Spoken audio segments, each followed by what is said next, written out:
Kembali lagi di Jalan Tikus Channel nih. Pada episode kali ini, kita akan membahas hal yang belakangan menjadi sorotan berbagai negara di dunia, yakni perang yang terjadi antara Rusia dan Ukraina. Seperti yang kita tahu, perpecahan dan saling serang yang terjadi antara keduanya masih memanas. Serangan-serangan yang ada menghasilkan begitu banyak kehancuran dan perpecahan. Bahkan kekhawatiran akan terjadinya Perang Dunia Ketiga tak sedikit menjadi headline.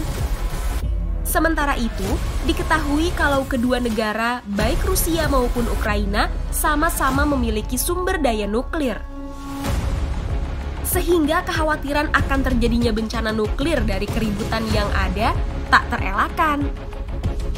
Ditambah, Presiden Rusia Vladimir Putin sempat mengungkapkan akan memilih opsi terakhir untuk menggunakan senjata nuklir bila negosiasi penghentian perang ini tak berujung pada kesepakatan. Yang sebetulnya begitu mengerikan adalah bencana yang bisa terjadi apabila perang nuklir terjadi. Oleh karenanya, tim Jalan Tikus sudah merangkum untuk kalian sederet bencana dahsyat yang terjadi jika perang nuklir pecah. Eits, tapi sebelum kita lanjut, boleh dong kalian support channel ini dengan klik subscribe dan nyalakan loncengnya. Jadi kita makin tambah semangat buat sajikan berbagai informasi menarik lainnya. 1. Listrik mati total.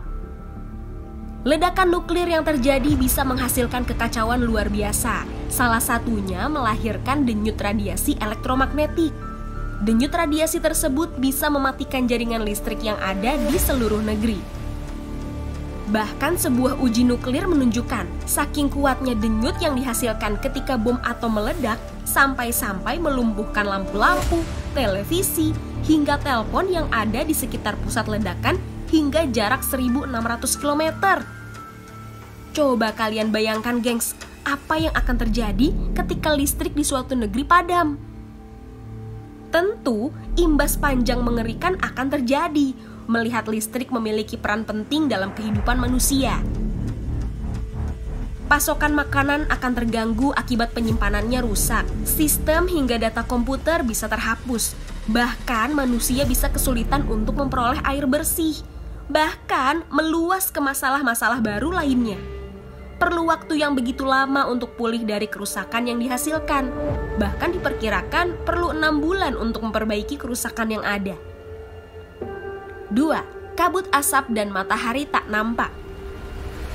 Energi akibat ledakan akan terpapar di sekitar pusatnya, sehingga akan membakar semua yang ada, baik bangunan besar, rumah-rumah, hingga hutan yang ada.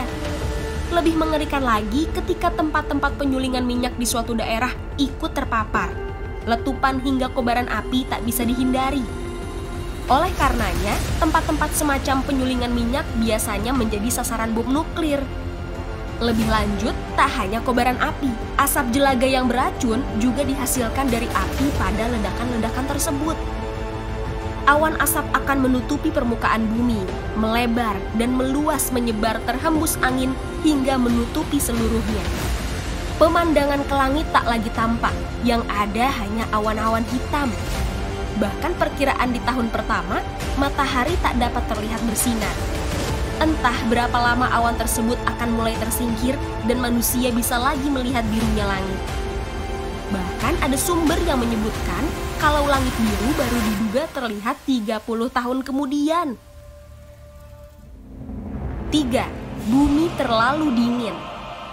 Kabut asap yang menyelimuti permukaan bumi akan menghalangi matahari, sehingga suhu akan turun dan membawa dampak panjang lainnya. Anjloknya suhu global hingga diperkirakan 20 derajat Celcius terjadi dalam kasus yang ekstrim. Penurunan suhu yang ada tentu dapat menghancurkan harapan untuk dapat menanam tanaman pangan, hingga banyak makhluk yang akan mati akibat kelaparan. Sungguh tak terbayang jika manusia hidup tanpa adanya musim panas. Pada 5 tahun pertama, diperkirakan musim tanam akan terganggu. Kemudian seiring jalannya waktu, keadaan akan lebih baik dan suhu baru diperkirakan akan kembali menjadi normal di 25 tahun mendatang. Ya, Kondisi yang ada membutuhkan waktu yang tidak sedikit untuk bisa kembali pulih.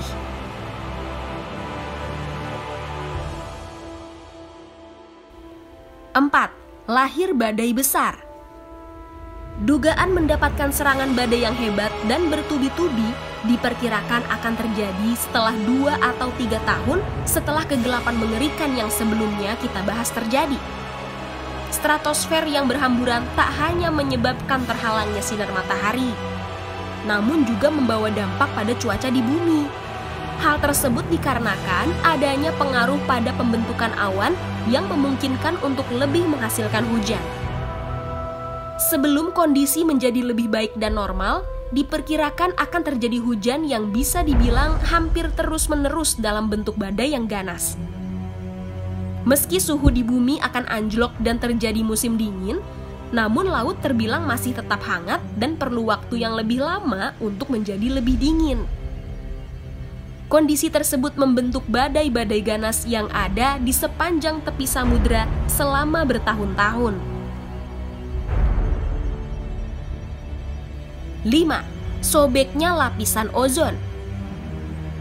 Proses ledakan hingga efek yang dihasilkan akan mencemari atmosfer dan menghasilkan lubang pada lapisan ozon.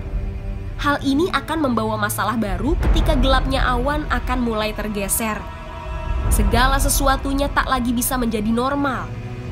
Robeknya lapisan ozon akan membawa tanaman-tanaman yang ada di dunia menuju pada kematian.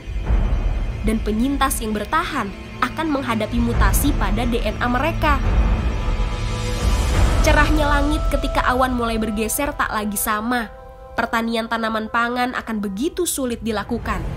Bahkan, mereka yang mencoba bercocok tanam dan terkena paparan matahari terlalu lama tak akan bertahan hidup akibat terkena kanker kulit. Gimana, gengs? Ngeri banget ya efek yang dihasilkan ketika terjadi perang nuklir. Semoga kemungkinan mengerikan ini nggak akan terjadi ya. Semua akan berakhir aman dan dunia akan tetap terjaga kenyamanannya. Bagaimana pendapat kalian mengenai pembahasan di atas? Coba tulis di kolom komentar ya. Oh iya, kalian juga boleh kok kasih tahu kira-kira pembahasan apa lagi ya yang bisa kita bahas. See ya, gengs!